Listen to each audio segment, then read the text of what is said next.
मरवाइन हाय views अस्सलाम वालेकुम।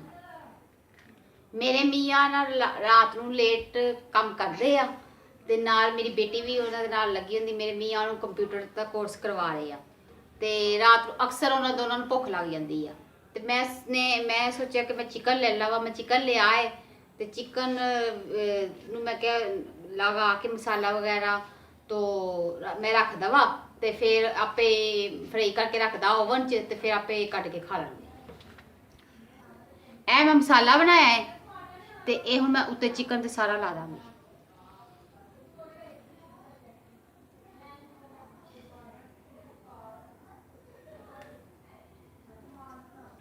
हुण मैं मसाला लाता, हुण मैं इन्हां दोनों हत्थां नाल मिक्स कर लवांगी।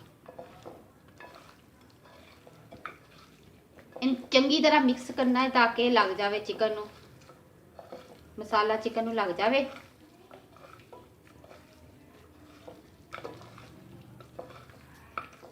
अज मैं पंजाबी च वीडियो बना रही आ ते मेरे बच्चे कहते सी कि मामा पंजाबी बड़ी सोहनी बोलदे तुसी ते पंजाबी च अज वीडियो बना ते पंजाबी ते साडी ज़बान है पंजाबी। इन्हूं मैं मसाला लाता है। ਹੁਣ मैं KFC ਦਾ ਪਾਊਡਰ ਬਣਾ ਲਾਂਗੀ।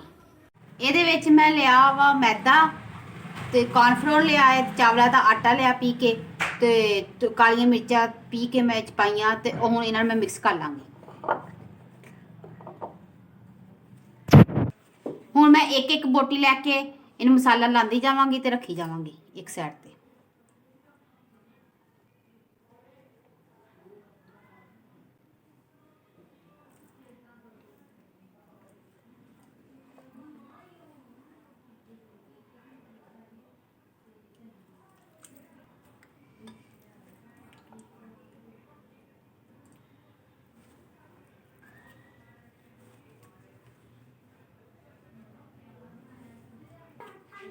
आज देखो मसाला लग चुका है, इनू सारा मैं मसाला ला लिया वा ते इनू 10 मिनट रखी रखो तो फिर 10 मिनट बाद मैं इनू फ्राई करांगी।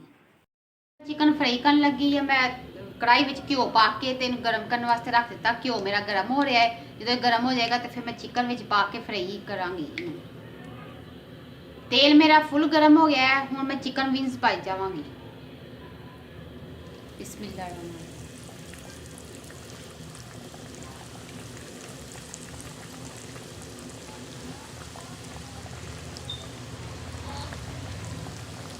हूँ मैं ये ना ढक्कन दे दांगी, थोड़ी देर वास्ते मैं ये ढक्कन दे दांगी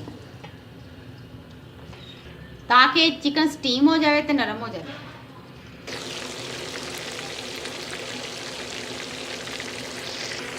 अल्हम्दुलिल्लाह मेरा चिकन फ्राई हो चुका है तो हूँ मैं इनू कढ़ लगी। अल्हम्दुलिल्लाह माशाल्लाह मेरा चिकन तैयार हो चुका जे, मैं फ्राई कर चुकी है। हुण मैं इनू रख लवांगी ओवन विच ते आपे कढ़ के खा लैणगे बाप बेटी। तो इस तरह चिकन मैं ना ओवन विच रख के खा लैणगे बाप बेटी। और मेरे नाले खाणगे ते नाले दुआ देणगे। ते इस तरह मेरे चैनल नू लाइक करो, घर वाले का ख्याल रखो, मैं अपना अपने बच्चों का तो हस्बैंड का ख्याल रखो।